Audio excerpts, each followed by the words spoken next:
called the ISIS Hunting Club, as you can see, and these are the guys that are the hunters. We never go to any fight expecting to lose, so we always feel like we have, we are the hunters, and the ones that are gonna be facing, they're gonna be hunted. So that's the reason, and we're very proud of this patch. De ISIS Hunting Club gaat op jacht.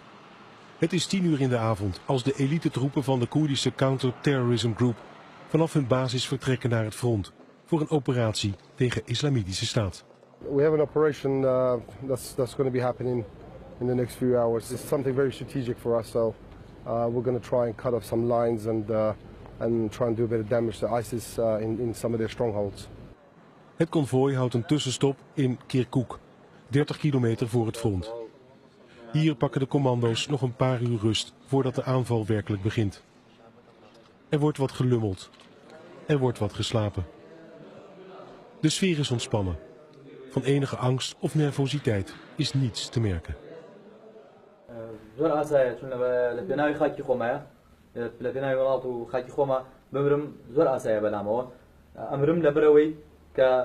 كسكان دوای خۆم ئیسراحەت بن خاکەم پارێزراو بێ. ئەگەر من مەمنوع هاوڕەکانم هەمومان ئەو فیداکاریە نەکەین، دڵنیام کە کەسەکانمان ژنۆناڵەکانمان ئیسراحەت نابن، ئەوانیش لە مەترسیا بن.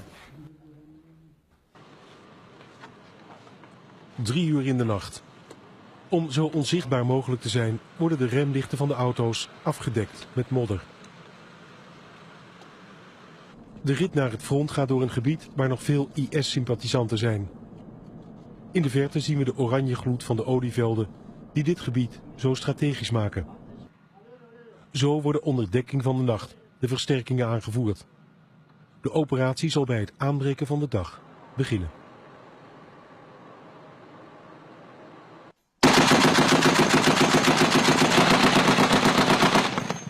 De Special Forces van de Counter-Terrorism Group, CTG, horen tot de best getrainde, best bewapende Koerdische troepen. Opgeleid en gefinancierd door de Amerikanen.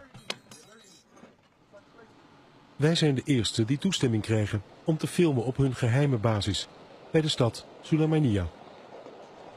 It's a Special Forces unit.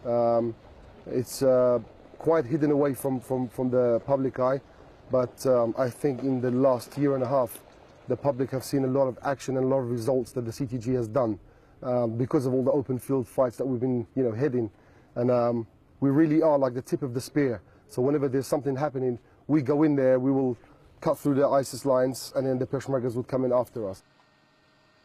De Counter-Terrorism Group valt onder een van de Koerdische inlichtingendiensten. De directeur daarvan is vol zelfvertrouwen. Definitely in our areas, they are afraid of the Kurds. When it comes to fighting the Kurds, they are very much afraid. They know it's not going to be easy, and the wish that they joined ISIL for, which is dying, they will get that wish with us. And we will send them to the heaven that they think they are going to, definitely. The purpose of this training is for the guys to train every day. They do it daytime, nighttime, is to be able to get used to your teammates that you're with, and to be able to move around houses when you're going into a house, which, in each room, these are like real size rooms in normal houses. You're going to end up coming across people very close that are going to shoot at you. Is how to deal with those situations and try and get everybody back out alive afterwards. Did your unit kill a lot of Daesh people? We have killed quite a few, I think, yeah. And what is quite a few? Quite a few, I would say thousands probably. Yeah, in the last year and a half, yeah. Thousands? I would say, yeah, 2,000-3,000 maybe in the last year and a half. What's it like to kill an ISIS guy? It feels really good because he's not going to go and murder women and children and stuff. So for me, it's very rewarding for everybody. Yeah. Yeah. It's like yes. Of course, yeah. Good adrenaline. Yeah. You can't get a better buzz than that. So yeah, it's a good feeling. Leden van IS worden opgepakt door de Koerdische commando's. De directeur van de inlichtingendienst onderscheidt 2 soorten strijders. There's a difference between the local guy, the local Iraqi guy that joined ISIL because he had no other choice, because there's no other way to have an income. So he joined ISIL. But there's a difference between the foreign fighters. The foreign fighters are here, most of them here to die, to experience this thing, especially the Chechens, the South Asians. These guys are here to die. You know, they really believe in the cause. They're the hardcore. They're the hardcore guys, but some of the locals are also hardcore, but majority of the locals are there to earn some sort of income, or there was nothing better to do, so they joined ISIL. Really? This is the case. So like I said, there's a difference between. But the danger is, the longer ISIL controls these sort of territories, the more influential they will get. Don't forget, controlling land for them, they will be more influential. They are bringing up a young generation now, from a very young age, training them, preparing them, brainwashing them. These guys will be dangerous, even if they're locals. They will be dangerous because they're getting this from the age of 10, 11, 12. They're getting this brainwash. This is going to be dangerous. Those guys will be prepared to die again. So the quicker we can take away some of this territory, the better.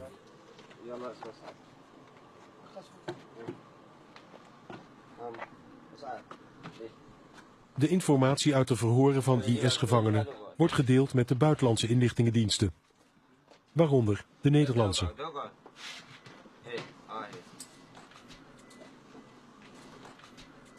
This is very important because there is some Dutch foreign fighters amongst the ranks of ISIL, and together by having a good intelligence exchange from the Dutch intelligence service, and from us being on the ground, we could start eliminating some of these jihadis, the Dutch jihadis that are in the ranks of ISIL. What kind of information are you exchanging? All kinds of information on threats against European countries, on information on personnel who are fighting in the ranks of ISIL, the information we gather from the front lines, from the detainees. So there's no limit of what kind of information we exchange together. Aan het front breekt de ochtend aan. Het is even na 7 uur als de aanval wordt ingezet.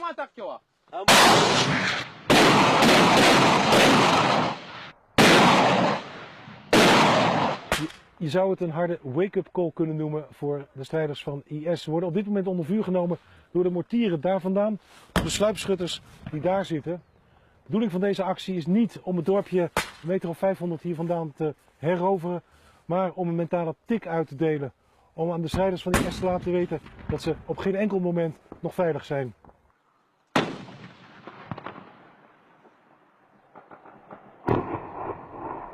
So inside the village of Wastani and Mujamma Saddam, we've been watching them. They've been moving vehicles around, moving people around.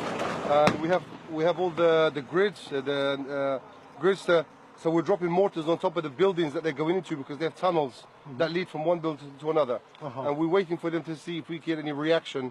Then we will be able to shoot with the snipers, as you can hear now. Okay. So that's what. And do you plan to attack the village as well? No, it's not going to be attacked now because in front of us, this field in front of us, it's all IEDs. So we need to bring special vehicles, EOD teams to be able to clear it up for us to attack. So this, like I told you before, this is not part of a attack, situation. This is just something to mentally to try and to disturb them a bit. Okay. Langzaam maar zeker verliest IS steeds meer terrein. Maar na 1,5 jaar oorlog raken het geld en de middelen van de Koerdische Peshmerga op. De Koerden zeggen dat ze dit zo niet volhouden. Er moet meer hulp van buiten komen. We haven't been able to pay our Peshmergas for the past 5 months, unfortunately. Don't forget, these Peshmergas have families to think about as well. You know, they're risking their life in the front lines. A lot of people, a lot of delegations that come from Europe, they say that we are fighting this war on behalf of the world. I don't want this just to be words, to be honest with you. You know, in the past we've asked for weapons and ammunition. I'm asking for some non-lethal stuff as well. I think this is very easy for every country to do. Because what do you need? Because this is what the Peshmergas need. They need boots, they need winter clothes, they need all this kind of stuff. Basic stuff. Basic stuff, and this is not too much to ask for. If we are fighting this war on behalf of the world, and we have gone into this war without blinking an eye, we've decided to stand in front of these guys and fight this fight on behalf of the world. Do you think Daesh can be defeated? Of course they can. We've seen them. When they first came in, they would attack a city with 50 guys and just everybody thought that they were like ghosts or, something that dropped out of the sky. So they petrify people. And they did that in the beginning from Syria when they started, by their media, by doing beheadings, burning people, drowning people, and that kind of put the fear of God into people. But now we realize, and we showed people, that these guys can be defeated. They are people with weapons. We have weapons as well. We're not fighting them with sticks. So yeah, and we've showed people that, and Daesh know now that there's a nation, which is the Kurds, that will stand up and that will protect their wives and children and their families and protect their land. We've been living here for 10,000 years. Not many people know that. We're not going to give it up to Daesh. We didn't fall to Saddam. We didn't fall to anybody else that tried to take it. Daesh is not going to come and do anything different, believe me.